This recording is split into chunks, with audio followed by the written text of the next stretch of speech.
vous allez me permettre, avant de m'avancer sur les raisons qui nous ont donc, permis de nous dépêcher dans ce lieu, de parler d'abord de l'arrestation dont nous avons été victimes ce matin en venant vers Mbacké, notre commune, là où nous habitons. Ce matin, nous nous sommes précipités sur les lieux pour essayer de rencontrer, comme nous sommes en train de le faire là, de manière très pacifique, la presse et parler avec elle sur donc, les questions qui concernent les étudiants, mais aussi sur les difficultés que les étudiants rencontrent au niveau de l'Université Cheikh Anta Diop de Dakar. Mais l'acte que nous tenons à déplorer aujourd'hui consiste à donc la force dont les policiers, la force dont les forces de l'ordre qui normalement devaient donc faire de sorte que nous puissions donc faire notre marche ou bien tenir notre point de presse dans les manières les meilleures.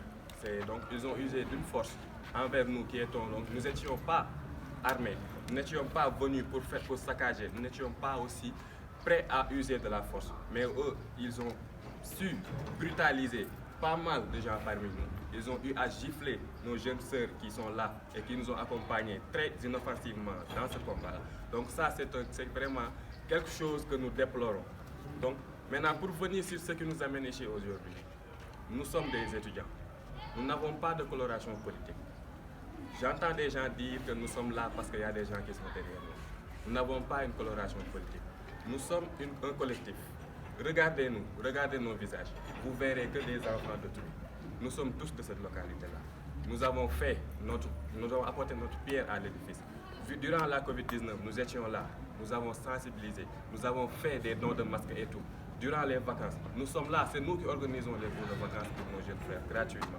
Donc aujourd'hui, si nous sentons le besoin de venir dans notre localité et parler avec nos autorités, je pense que là, ce droit-là, aucune autorité de cette localité n'a pour pouvoir de nous empêcher à le faire. Maintenant, aujourd'hui, le collectif s'est réuni. Et dites-vous que c'est 7 ans de souffrance, dites-vous que c'est 7 ans de solitude qui s'est regroupé aujourd'hui pour donner ce résultat-là. Depuis 2014, ou bien 2013, depuis que nous regrettons, c'est pour cela d'ailleurs que nous regrettons amèrement le départ de M. Ibagé, que Dieu ait pitié de son âme. Car depuis qu'il a été là, depuis son départ, les étudiants n'ont pas pu bénéficier des conditions minimales qui allaient leur permettre de faire leurs études dans les conditions qui sont au moins minimes. Donc aujourd'hui, notre problème c'est simple. Nous sommes dans une structure. La structure, elle est départementale. La structure concerne les 16 communes du département de Mbacké. Mais force est de constater aujourd'hui que les 2 maires qui participent dans cette structure-là, ce sont le maire de Mbacké et le maire de Touba. Donc aujourd'hui, si les gens pensent que nous avons comme cible ces 2 maires-là, certes nous les avons comme cible, mais la raison pour laquelle nous parlons, ou bien la raison pour laquelle nous interpellons ces maires-là, c'est parce que nous jugeons très déficitaire la subvention qu'ils allouent aux étudiants. Je m'explique. La commune de Touba, 2e ville économique du Sénégal, qui pèse économiquement plus lourd que la commune de Mbacké, figurez-vous que sa subvention est de loin plus faible que la subvention de la commune de Mbacké. Alors que la commune de Mbacké ne donne, en tout cas en ce qui concerne les étudiants de l'Université Cheikh Anta Diop de Dakar, qu'une subvention de 700 000 francs. Dites-vous que aujourd'hui, nous sommes peut-être ceux qui sont là, mais la structure regorge plus de 800 étudiants. L'année passée, nous avons reçu plus de 500 étudiants. Et l'année prochaine, nous allons encore recevoir plus de 500 étudiants. Parce que la commune de Mbacké, comme par exemple, rares sont les communes qui enregistrent plus de réussite au niveau des baccalauréats que la commune de Mbacké.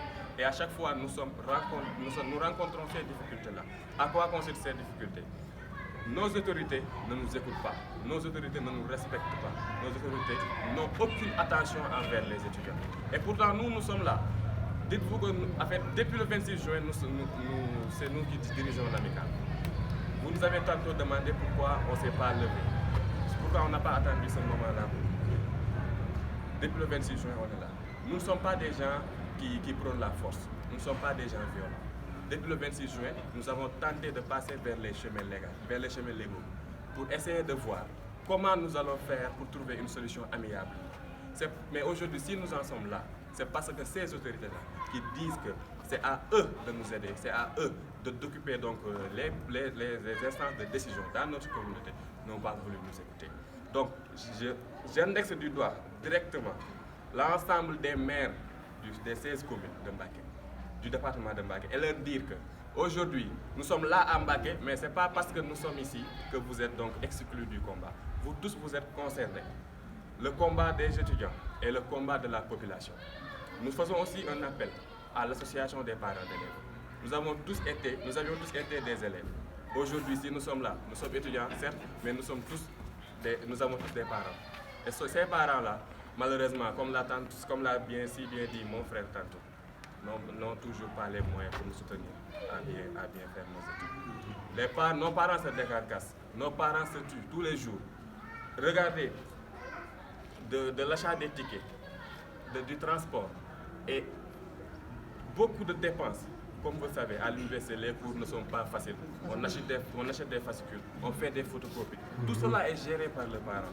Et l'autorité administrative dans tout ça. Et le maire dans tout ça. Ce que nous demandons, c'est quelque chose qui nous est dû. Nous demandons notre subvention. Mais aussi, parce que nous rencontrons deux problèmes. Premièrement, nous n'avons pas accès à cette subvention. Mais aussi, nous jugeons très minime donc, le montant de la subvention. Donc aujourd'hui, on appelle le maire Abdou Mbacké Ndao et le maire Abdoulaye Ka, ainsi que les autres maires des 16 communes, à venir et savoir que nous prenons en charge les étudiants de leur commune par les moyens que nous avons. Nous ne parvenons pas à nous concentrer dans nos études parce que leurs étudiants tapent à chaque fois à nos portes pour nous demander de l'aide. Donc aujourd'hui, c'est à eux de s'intéresser à la cause étudiantine. Et je vais finir mes propos par aussi appeler l'ensemble des autorités de la commune de Mbacké. Parce qu'eux tous, ils sont concernés. Nous sommes là, lorsqu'ils ont besoin de nous, nous sommes présents. Donc aujourd'hui, c'est à nous de les appeler. Nous les avons appelés et nous espérons qu'après cette déclaration, ils vont tous manifester donc, leur bonne volonté. Ils vont tous venir aider les étudiants et les soutenir pour la bonne cause. Merci. Nous vivons dans des conditions très difficiles. Nous vivons dans des conditions très misérables. À l'université Cheikh Anta Diop, dites-vous que pratiquement 15% des étudiants ne peuvent pas bénéficier des logements parce qu'il y a un surnombre là-bas. Nous, à Mbacké, nous comptons plus de 800 étudiants. Et les nouveaux bacheliers, malheureusement, qui à chaque année sont au nombre de 500. C'est eux qui sont les plus vulnérables. Et nous, c'est-à-dire notre rôle, c'était quoi? C'était de bénéficier d'appartements qui vont nous servir donc d'endroits où nous allons les mettre une fois arrivés à l'université Cheikh Anta Diop. Le système que nous dirigeons n'a pas eu ces appartements-là il y a de cela 7 ans. 7 ans que nous dormons dans les couloirs. 7 ans que nous passons la nuit à la belle étoile. 7 ans que nous n'arrivons pas à sécuriser nos affaires. 7 ans que nous sommes victimes d'agressions. À chaque fois que nous rentrons dans nos communes, à chaque fois que nous rentrons dans nos localités, nous avons peur. Parce que avec les cours qui sont accélérés actuellement, nous descendons dans les 20 heures. À Dakar, tu descends à 20 heures, une fille, seule, elle veut rentrer jusqu'à Rufisque. Mais elle est exposée. La fille, elle est exposée. Bon nombre parmi nous ne font plus des cours à 8 heures. Parce que tu ne peux pas quitter Rufisque 5 heures du matin pour aller à Dakar et faire un cours à 8 heures. Alors que la nuit passée, tu es descendu à 23 heures peut-être. Donc c'est des choses qui sont déplorables vraiment. Et c'est sur ça, pour moi, voilà une cause sur laquelle il faut montrer sa bonne volonté. C'est dans ça que nous attendons nos autorités et c'est ça aussi que nous les avons.